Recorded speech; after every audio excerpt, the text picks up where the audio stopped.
This is a review of vertical and horizontal transformations on polynomial functions.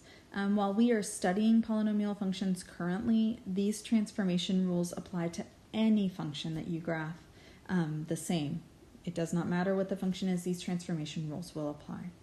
So we're looking at vertical transformations, and I've grouped them as vertical together and horizontal together, and that's just a reminder that vertical transformations are predictable. They do what we expect them to do. F of x plus k, if your k value is positive 5, that's a movement up 5, and if your k value is negative 2, that's a movement down 2.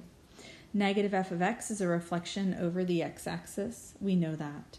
And a times f of x is a vertical stretch or compression, and again, that is predictable. If it's 2, that's a vertical stretch. Our y values are stretched by 2, by a factor of 2. And if it is 1/3 f of x, that is a vertical compression. Our y values are compressed by a factor of 1/3.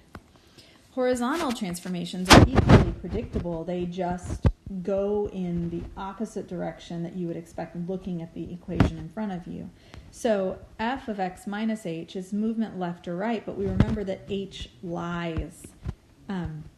And so, if you have x minus 3, that's movement right 3, and if you have x plus 3, that's movement left 3. Reflection over the y-axis is if you put in a negative x, that's a reflection over the y-axis. And then horizontal stretch or compression, which is new to us. The way that you can remember this is that we use the reciprocal of a. We use the reciprocal of a. So if you have f of 3x, your a value is 3. The reciprocal is 1/3. And so that is a horizontal compression of 1/3. So we use the reciprocal of a when predicting the behavior of the graph. Now there are mathematical reasons for that, but our shortcut is to say, we use the reciprocal. All right, we're just going to dive into the horizontal transformations one more time. We're going to remind ourselves of why this happens, and so we're going to look at a couple examples. I have g of x here, which has a vertical stretch, and I have h of x here, which has a horizontal compression. And so we're going to look at what that looks like, and then we're going to talk about why it looks the way it does. So we're going to start by graphing our function f of x equals x squared. This is a function we're familiar with. Here's our table of values right here. Negative 2, 4. We're going to graph these. Negative 1, 1, 0, 0, 1, 1, and 2, 4. And when we graph those, we get a parabola. It is the parent function for any quadratic. It's got a vertex at 0, 0. Now, if we're looking at g of x is a transformation on f of x. It is a vertical stretch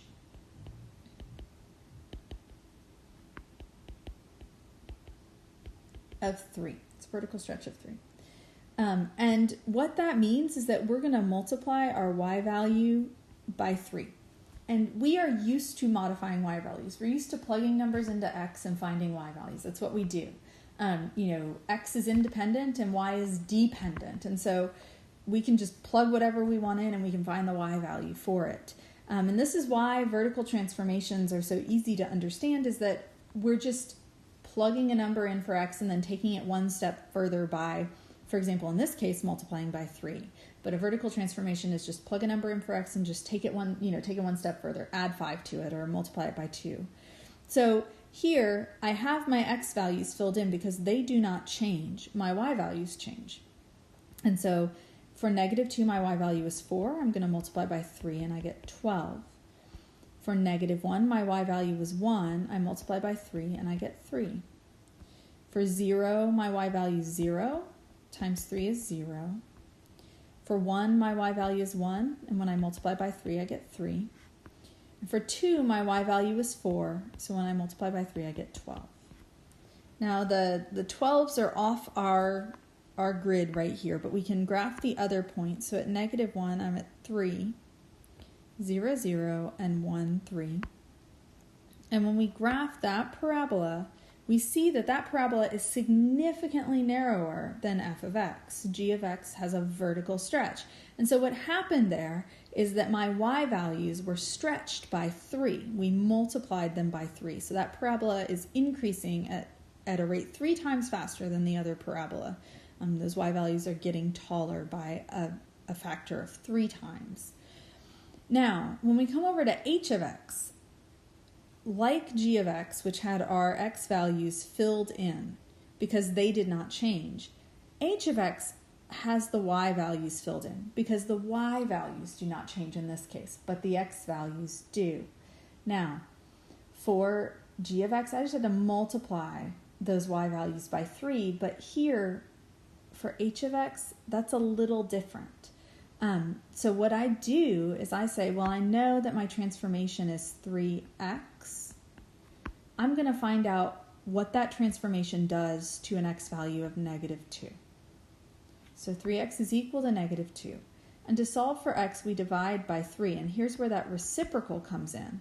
Because what you get is x is equal to negative 2/3. Because we had to divide by 3 to figure out what x would be. This is negative 2/3. Same thing for the y value of 1. The x value there was negative 1. And that's got to be equal to this 3x. We have to figure out what x value is going to give us that y value of 1. And so we divide by 3. And I get x equals negative 1/3. And you can see that even though we have a 3x in our parentheses, what in fact is happening mathematically is that we are dividing by 3 for our x values. So 0 is equal to 3x, which means x is equal to 0. That one stays the same. We love 0, don't we? 1 is equal to 3x, which means x is equal to 1/3. And 2 is equal to 3x, which means x is equal to 2/3. And remember, we're pulling those x values there. We're pulling the x values. And so when I graph this, when I graph negative 2/3, which is less than 1, it's about right here. Negative 2/3, 4. Negative 1/3, which is about right there, 1. 0, 0, 1/3, 1, and 2/3, 4. What we get is a super skinny parabola. And what we have is a horizontal compression by 1/3. That parabola got narrower. And the reason that happened is that we have to take our original x values and set them equal to the 3x to find our new x value. Now, there's another reason that this happened, or not another reason, but another explanation we can look at to try to understand why this is happening. And that is actually substituting the 3x into the f of x function. So if h of x is equal to f of 3x,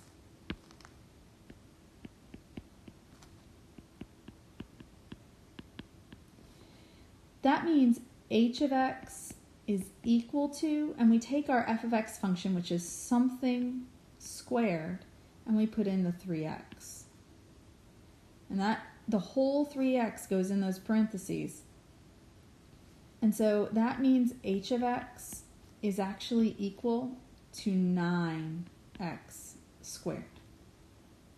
3 times 3 is 9. And so by putting in 3x, what we've actually done is we've caused a vertical stretch of 9. So in fact, you could say that a horizontal compression of 1/3 is the same as a vertical stretch of 9 in this case. And that horizontal compressions and vertical stretches are kind of the same thing. And a horizontal stretch and a vertical compression are kind of the same thing. But again, if you understand the equation side where we set the 3x equal to our x values and solve, that is wonderful. And if that doesn't make sense to you, but this h of x explanation down here does, where we actually plug in the 3x and simplify, that is fine as well. But you can see that if you put in the 3x as an input, what happens is you have 9x squared, and that is a vertical stretch. All right, the last thing I'm going to do is I'm going to go over number 24. This is an excellent problem. And generally speaking, good times, which we all know that all of Algebra 2 is. So you're doing a couple of these problems today. They give you a function, and then they want you to write a rule, which we all know means just an equation. Rule just means another equation. We're going to write a function, g. It's named g. And so they want us to write a function g that is f of x with a vertical stretch by a factor of 2, followed by a translation 4 units right. So that, we're going to write a new function. We're going to call it g. So g of x equals f of x with a vertical stretch of 2, so 2 f of, and then a translation 4 units right, and that means it should be x minus 4. So that's our first step. We've written it in function notation, and isn't that fun, guys? And then what we can do is we can take that function notation and we can apply it to the actual function f of x.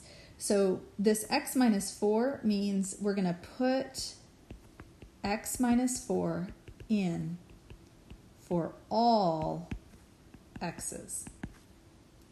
And then the 2 means we're going to multiply